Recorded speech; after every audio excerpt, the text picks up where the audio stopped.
Assalamualaikum warahmatullahi wabarakatuh.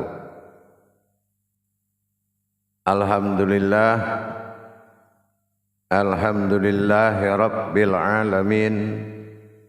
Assalatu wassalamu ala asrafil anbiya'i wal mursalin, sayyidina wa maulana Muhammadin. Ashhadu an la ilaha illallah wa ashhadu anna Muhammadar Rasulullah. Allahumma salli ala sayyidina Muhammadun musabihil wal ikram, ya wal jalil wal ikram, wa tahirin wal mujahidina, amma ba'du. Ibadallah, bersyukur kita kepada Allah dengan mengucapkan alhamdulillahirabbil alamin atas segala limpahan karunia rahmah dan hidayahnya, serta dengan izinnya juga kita dapat menjalankan amanahnya, beramal dan beribadah zahir batin dunia akhirat. Bersalam kita tidak akan pernah kita lupakan. Marilah sama-sama kita sampaikan, kita panjatkan kepada junjungan kita Nabi Allah, Nabiul Akhirul Zaman, Rasulullah Muhammad sallallahu alaihi wasallam. Atasnya kalimahnya kita kalamkan dengan mengucapkan Allahumma sholli ala sayyidina Muhammad wa ala alihi sayyidina Muhammad. Alhamdulillah, para jemaah sekalian, bertemu lagi dengan saya Guru Mursyid Syekh Nur Muhammad Buya Irwan Maulana Al-Khalidi, Sumatera Barat, dalam makom majelis zikir Marifatullah dalam tayangan YouTube Kupas Tuntas, YouTube ibadahnya umat Marifatullah, YouTube Buya Pasaman Timur, yang selalu hadir berbagi ilmu dan wawasan demi meningkatkan iman dan takwa kita kepada Allah Subhanahu wa ta'ala. Alhamdulillah, para jemaah sekalian, hadirin hadirat kaum muslimin dan muslimat, pada waktu dan kesempatan yang dimuliakan Allah, yang sangat juga kita lebih muliakan lagi, dalam waktu dan kesempatan ini saya akan berbagi tentang wawasan hakikat Nabi dan Bani. Perlu ini menjadi suatu persoalan dan pertanyaan. Apa yang dikatakan al-ulama warasatul anbiya? Mana ulama yang dikatakan pewaris para nabi? Dasar pewarisannya seperti apa? Wujud warisnya sampai terjadi perwarisan seperti ini. Karena sekarang sudah susah bagi kita menebak. Semua sudah mengaku bisa, mengaku pintar, mengaku hebat, bahasa makrifat segala macam, qadar Allah, qadar Muhammad, qadar Adam yang digembar-gembur di warung-warung segala macam. Tapi pada dasarnya yang tidak berhak menyampaikan Allah akan ganjal mereka dengan suatu hukuman. Kenapa? Ini adalah warisan, amanah yang disampaikan al-ulama warasatul anbiya. Itu dia menerima waris, yaitu yang pewarisnya yang diwariskan adalah ilmu. Apabila ilmunya tidak diwariskan atau dia belum dikatakan ulama pewaris atau al-ulama warasatul anbiya, maka tidak berhak bagi dia mengkalamkan apapun yang dinamakan rahasia Allah. Untuk itu kita akan lihat seperti apa perjalanan pewarisan tadi. Yang pertama kita lihat nama daripada suatu kaum sebelum kita adalah Nabi. Kata-kata daripada Nabi ini berawal daripada hukum hijahiyahnya. Dilihat dari sisi hijahiyahnya, Na itu berartikan aku kepada sekodrat manusia. Sementara dilihat hijaiyah bi itu adalah batin ilah atau batin Tuhan. Jadi di sini sudah ada wujud batin Tuhan yang berkodrat manusia, yaitu Nabi. Na itu aku, bi itu batin. Jadi aku adalah batinnya Tuhan. Inilah kodrat kemuliaan yang sangat diterima oleh para zaman Nabi, yang dijadikan pada dikala itu, sehingga batin-batin daripada Allah yang diwujudkan berupa manusia dalam makom berartikan bapa atau pemimpin. Dalam makom berartikan bapa atau sebuah pemimpin.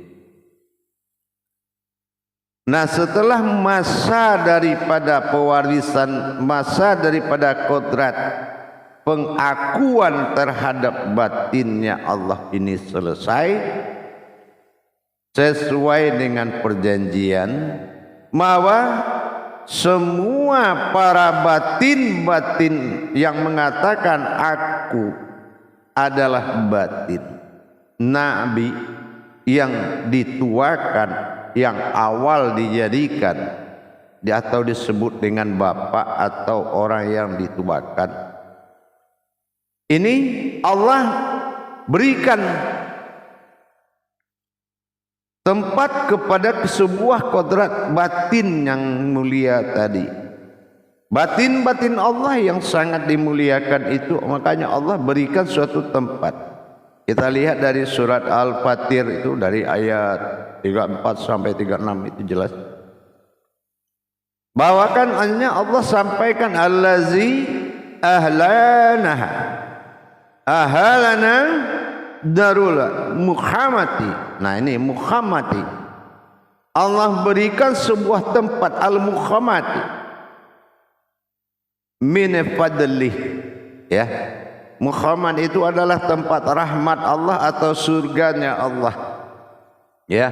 Artinya bukan surga tunain atau surga tu jannah, tapi adalah surganya Allah, yaitu rahmatullah, yaitu darul Muhammadi tadi.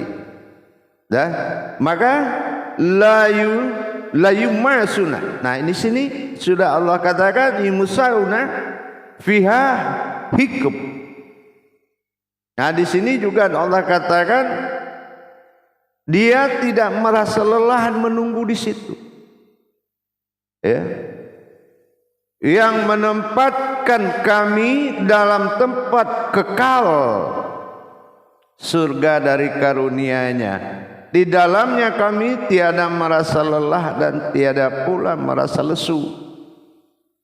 Maka Nabi, para batin-batinnya Allah ini, Allah tempatkan pada suatu tempat yang sangat indah, yang mereka tidak lelah dan tidak lesu di dalamnya.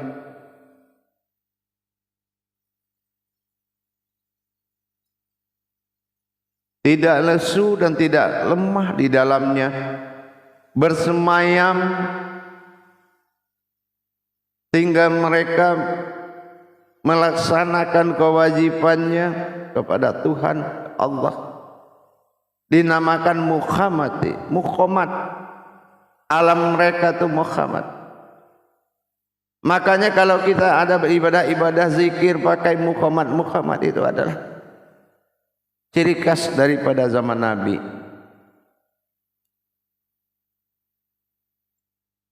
Disinilah dikaitkan kembali, meneruskan perjalanan batinul batin, batin dalam batin. Inilah dibalik memperjalankan rahasia Allah pada diri yang batin, karena batin adalah kembali kepada sir, berarti berhukum lenyap. Maka batin sirullah ini maujud kembali memperjalankan menuju kodrat yang terakhir, dinamakan kodrat, yaitu Nabi akhir zaman, umatnya Muhammad, baninya Adam. Inilah dikatakan bani. Bani adalah sebuah zaman yang dinamakan anak. Kenapa dia anak? Bukan Allah yang beranak, tapi Bani itu adalah pewaris dari Nabi. Nabi adalah makom yang diutamakan, yang dituakan, disebut Bapak. Inilah wujud batin daripada Allah. Batinul batin, dalam batin ada batin. Disinilah lahirlah sebuah wujud yang dinamakan Bani, yang hadir batin dalam batin tadi. Itulah yang maujud, batin dalam batin tadi. Itulah ulama yang diperjalankan di antara sebanyak itu yang dijadikan ada satu utusan Allah dari tingkatmu sendiri. Itulah adalah al ulama warasatul anbiya. Itulah Bani, anak. Seperti yang pernah kita kaji dalam Bani sebelum berkodrat manusia. Di dalam itulah adanya di kodrat Bani ini terjadilah sir-sirnya Allah. Batinul batin tadi, ada sir di dalam batin, atau ada dikatakan usul batin, yang menjadi ulama pewaris para nabi, yaitu ilmu. Seperti apa ciri khas ulama pewaris para nabi itu? Dia tidak bersandar kepada kitab-kitab apapun melainkan kitabullah, yaitu hikayat daripada usul diri. Al-Malikul Hakul Mubin adalah maujud utama yang harus disampaikan dengan nyata.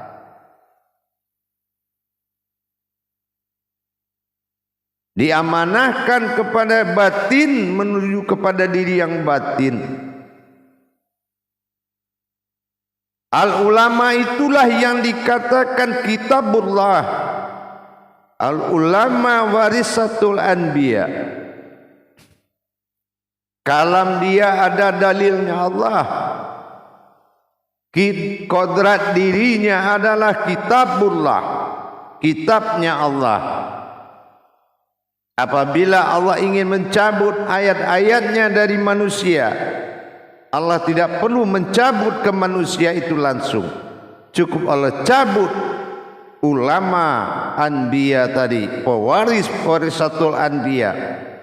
Ulama dicabut dari kedudukan dirinya, maka akan hilang ayat-ayat Allah pada dirinya. Inilah yang wajib kita tahu sejarahnya. Perubahan antara zaman Nabi ke zaman Bani adalah perjalanan batin, tajalli batin dalam batin. Bani Nabi, aku bibatin, aku adalah batin. Inilah wujud pertama yang dijadikan awal. Dan batin bertajali di makom anak, karena makom batin Nabi adalah batin utama disebut Bapak. Makanya Nabi berartikan Bapak. Setelah itu dihijrahkan dia ke zaman anak, dinamakan Bani, atau dikatakan ba itu batin, ni itu aku, batinku. Berarti sudah terjadi perjalanan batinku dari 7 perjalanan menuju perjalanan terakhir, yaitu dinamakan alam insan. Inilah yang harus kita selalu kenang. Tidak menjadi sebuah makom tinggi, tetapi wajib kita ketahui. Jangan kita mengatakan zaman anak dasarnya tidak ada. Bani, kodrat Nabi adalah kodrat batinnya Allah, kodrat tajalinya Allah. Sehingga sekarang Diperintahkan kita al-malikul hakul mubin, mencari diri yang hak itu dengan nyata. Menyatakan diri yang hak pada diri itu berawal karena kita adalah berkodrat dari bani, yang berawal dari nabi. Karena kita berawal dari nabi, berkodrat kepada bani, maka wajiblah al-malikul hakul mubin, kita mendapatkan kenyataan hakikat diri yang sebenarnya. Inilah al-ulama warisatul anbiya. Ulama yang mewaris para nabi itu adalah ulama yang tidak terputus di dalam berayat. Tidak dia mencari kitab cetakan-cetakan lain. Tidak lagi dia bertanya dan bercerita. Tetapi dia adalah titisan daripada marwahnya. Wahyu, ilham, laduni, irhas dan hodamnya Allah. Ayat adalah dalil, Al-Quran adalah kodrat. Bidahlihi marifatul haq bil ilmi. Dalilku adalah kebenaran sebuah ilmu. Bukan sabda, bukan hadis, bukan firman, tapi bidahlil. Bidahlihi, bi batin, dalil batin. Dalil yang berkodrat batin itulah yang akan diakui oleh Allah. Tapi dalil yang tidak ada kodrat batinnya, la haula wala quwata illa billah, tidak akan pernah sampai ke aras Allah. Simak dan camkan itu untuk kita renungkan bersama. Mudah-mudahan peningkatan demi peningkatan akan terus Buya Pasaman Timur kita akan keluarkan demi marwah umat, demi kenaikan martabat dan marwah umat, insyaallah berkah dunia dan akhirat. Akhirul kalam, wabillahi taufiq wal hidayah. Assalamualaikum warahmatullahi wabarakatuh.